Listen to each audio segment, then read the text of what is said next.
You will hear a telephone conversation between an employee at a pet insurance company and a customer. You have 30 seconds to look at questions 1 to 6.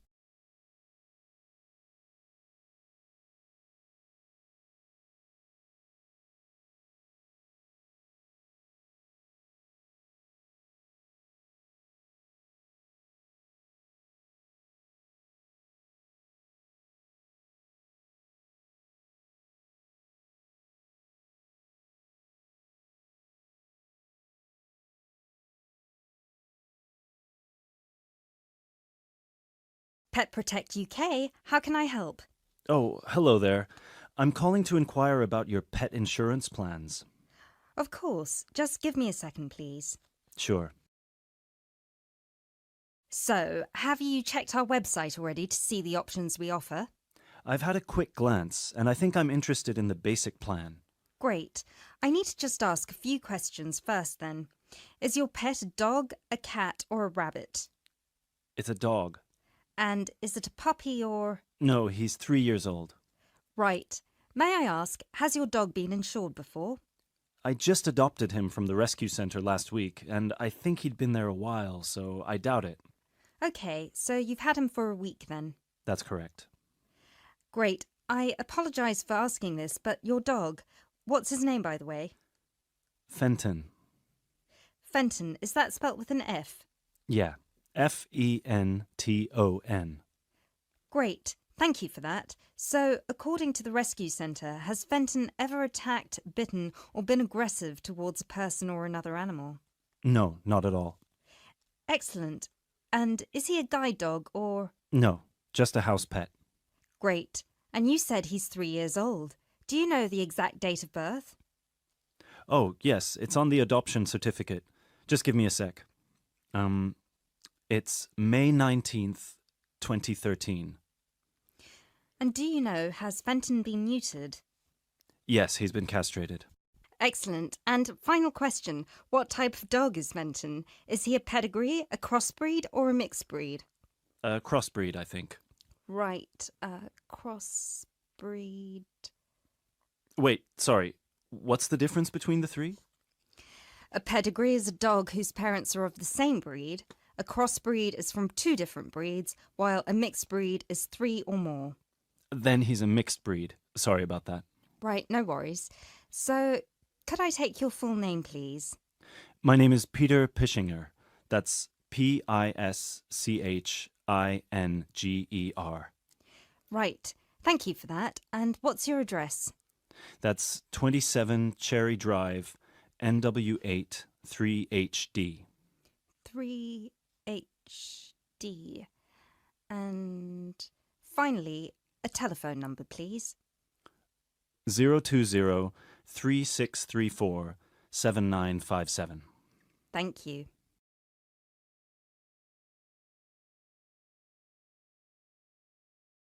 You now have 30 seconds to look at questions 7 to 10.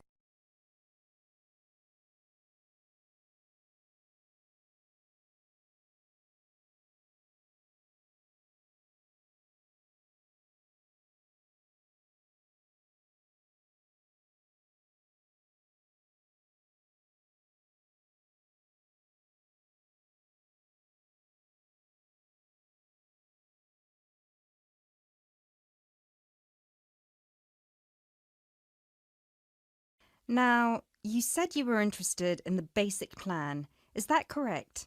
Yes, that's correct.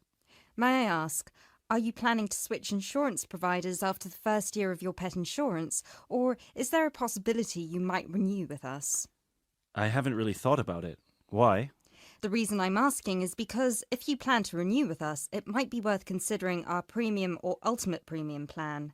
With the basic plan, you will have to pay the same fee of £8 per month regardless of how long you stay with us. If you choose one of our other 2 plans, though, you will receive a discount for the first 6 months. You'll only have to pay £12 for premium and £15 for ultimate. And then, depending on your circumstances, you might be eligible for further discounts after your first year, depending on how many expenses you claim. If you claim less than £300, you'll have to pay the same as for the basic plan, but receive the cover provided by the premium plan. Huh. Is that something you might be interested in? I'll have to think about it. Is it possible to switch to one of the other plans later on? Yes, of course. You can always upgrade. Let's stick to the basic plan for now then, and then I might call you back to switch. No problem. So, what happens now? Well, first we would need you to come over with little Fenton so we can have a look at his documents and medical history. We'd also need you to get him to the vet for a quick checkup. All of this is standard procedure before we can proceed with the insurance plan. And then, when all that's done, you can either set up a direct debit in person or you can call us back and do it over the phone. Right. And the basic plan will cover... Well, the basic plan covers veterinary fees, obviously, plus a few more things such as boarding costs, loss by theft or straying, advertising and reward, death by accident or illness. You can find a comprehensive list on our website, or I could forward it to you via email if you prefer. Thanks. I'll check the website. No problem. So, shall we book you an appointment so you can come over?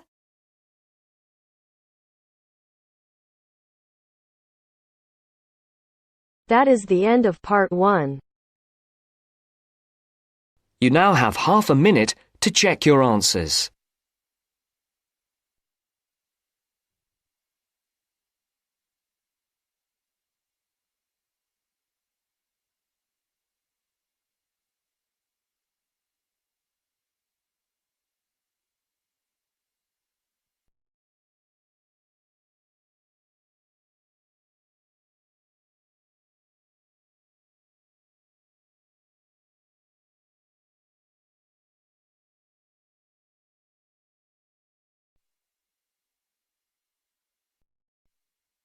Now turns to part 2. Part 2. Listen to the guided tour commentary and answer questions 11 to 20. You now have some time to read questions 11 to 20 first.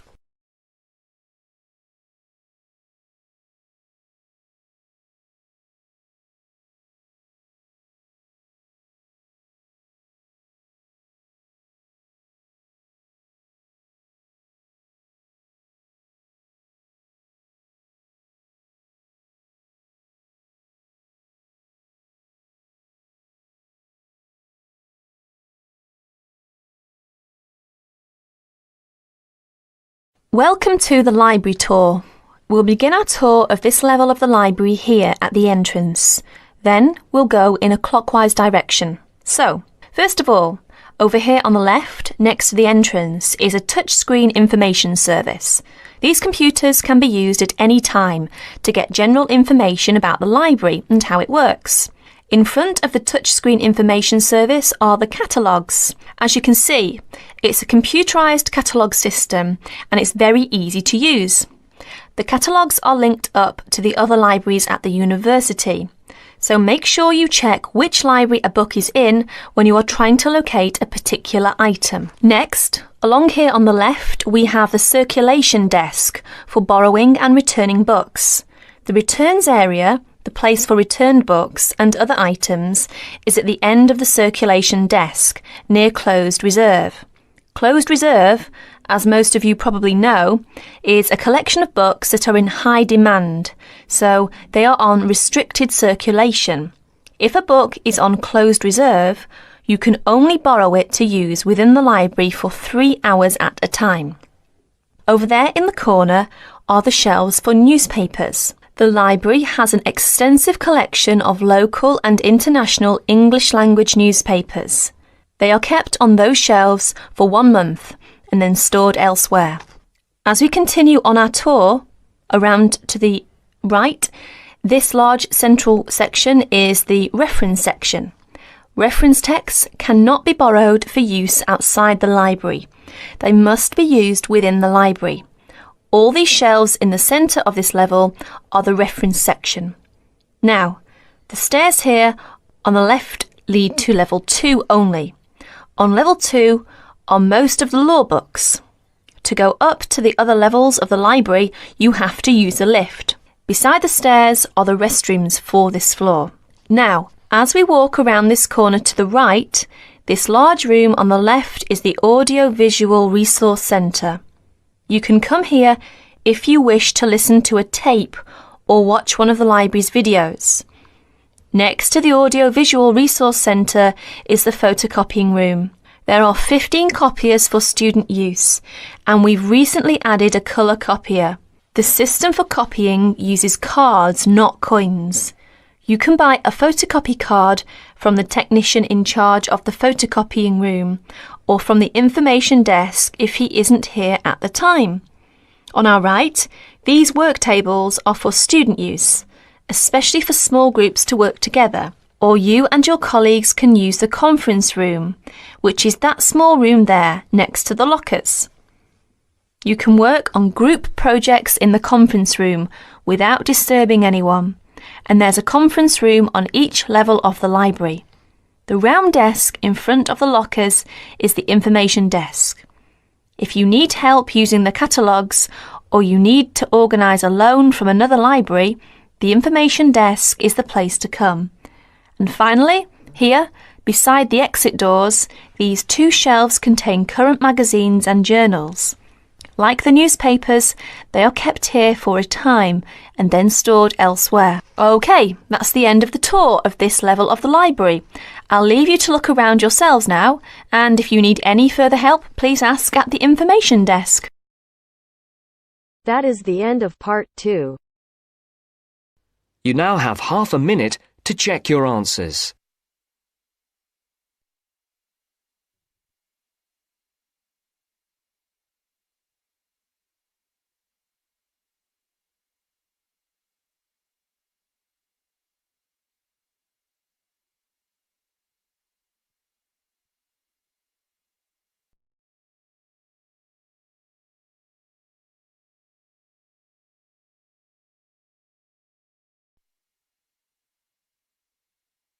Now turns to part 3.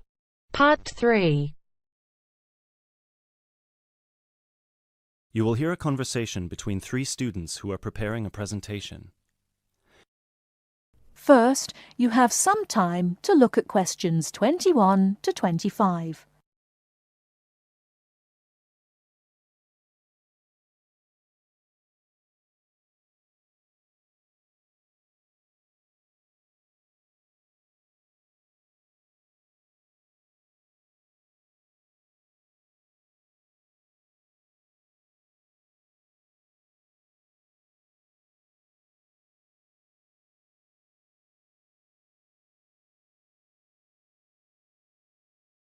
Now, listen carefully and answer questions 21 to 25.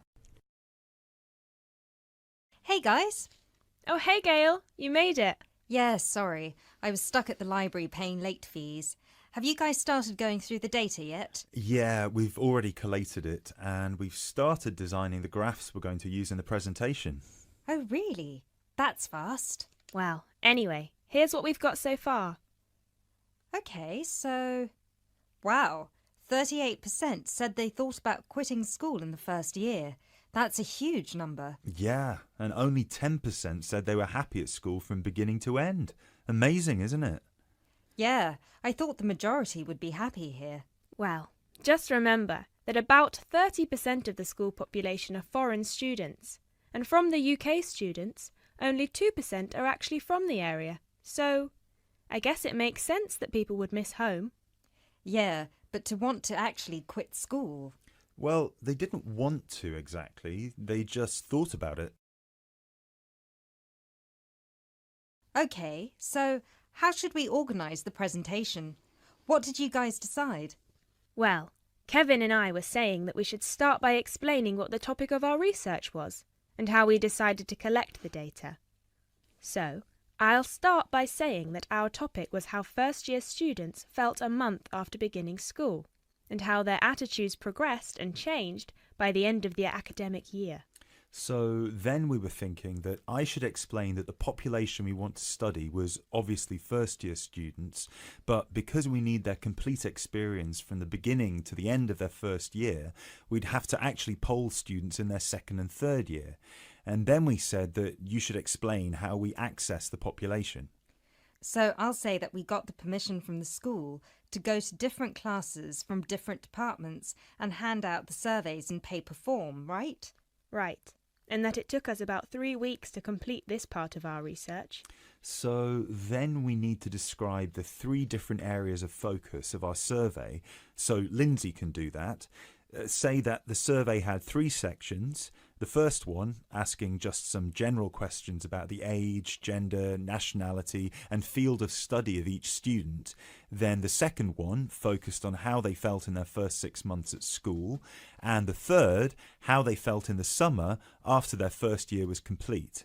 That sounds good.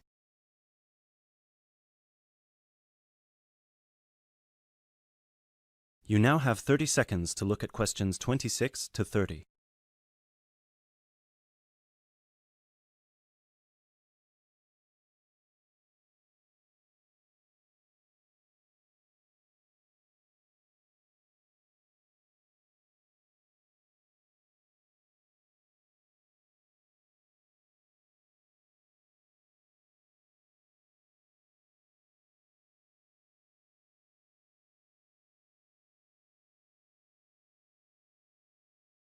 Okay, so let me see the breakdown.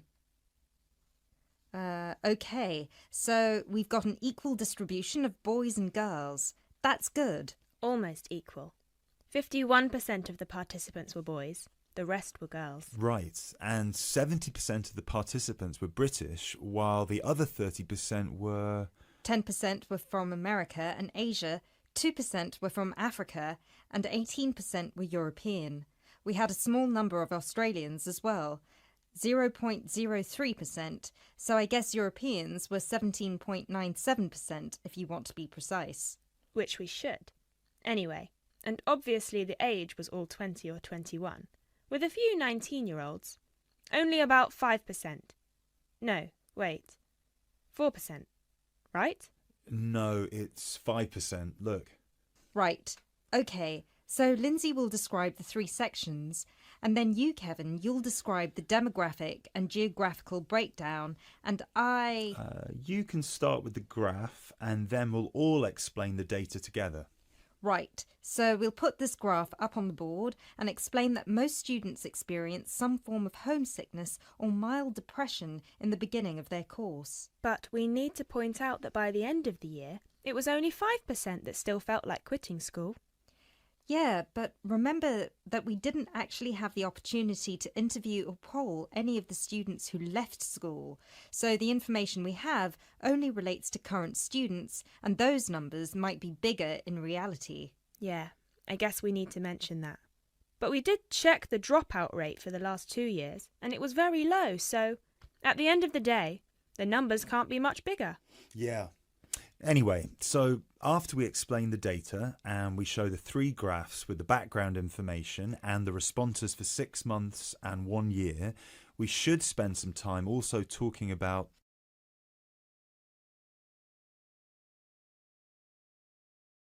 That is the end of part 3. You now have half a minute to check your answers.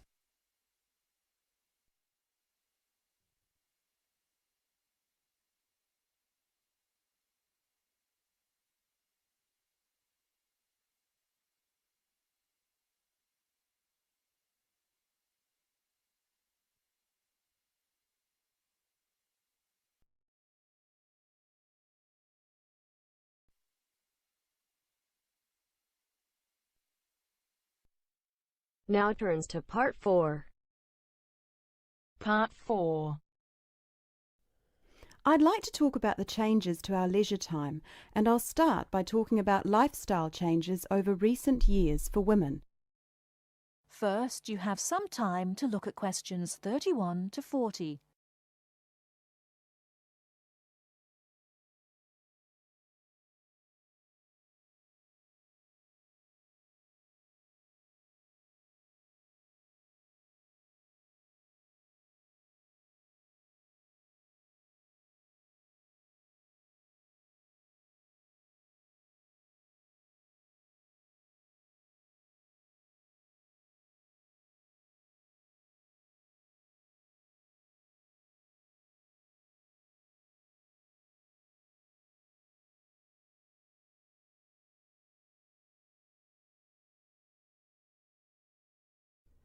Now listen carefully and answer questions 31 to 40. I'd like to talk about the changes to our leisure time, and I'll start by talking about lifestyle changes over recent years for women. As we all know, the wife and mother of the family has traditionally been responsible for organising and completing household tasks for the family. However, particularly over the last decade or so, we have seen a greater number of women continuing to work after marriage and returning to work after having children. This has significantly reduced the amount of time available for household chores. The result is that nowadays the majority of people own and regularly use products such as dishwashers or microwaves. The modern family often considers hours spent on cleaning and cooking as a waste of valuable time, and generally we are all interested in finding ways of reducing the number of hours we need to devote to such tasks. While washing machines have long been thought of as necessities by families, nowadays so too are microwaves and dishwashers. These goods can drastically reduce the amount of time we need to spend running our home and increase the amount of time available not only to go to work, but also to spend on leisure pursuits. As society develops and we become richer, we put more value on our leisure time and our possessions. The richer a society, the more demanding it becomes. People are no longer happy to work long hours for little return. Expensive holidays, expensive clothes and cars all become more important the more materialistic the society in which we live. Acquiring things and joining the race of acquisition means that modern society spends a lot of time and money purchasing unnecessary goods. Although expensive and persuasive marketing techniques are partly responsible, the demand for such goods often comes from young professionals, those with the money to endlessly upgrade things simply because a better model is made available. Our obsession with the newest and best products available, while good for the economy, can also have a negative impact on the environment. It is not appropriate to overproduce appliances and overuse electricity to keep these unnecessary appliances operating in our homes. We often forget about the damage we have done to and continue to do to the environment. Others opposed to the overuse of appliances and technology also argue that from a social point of view, over-reliance on gadgets means that people are losing the ability to be creative. Traditionally, it was considered an enviable skill to prepare meals night after night for our families. Nowadays, women are more likely to gain approval from others for their success in their careers than their ability in the kitchen. Along with microwaves have come ready-cooked meals, pre-washed vegetables, and our reliance on takeaway food when we are too busy to cook it ourselves. While there are obvious advantages and disadvantages to our increasingly active buying behaviour and changing wants and desires, it is likely that our desire to purchase labour-saving items will continue. So it is therefore inevitable that production of such goods will increase. We can only hope to educate ourselves and our children to buy goods we need, not just goods that are available, and we must also consider their environmental impact. In short, moderation is the most important word for the future. I thank you very much for coming today and listening. That is the end of part 4. You now have half a minute to check your answers.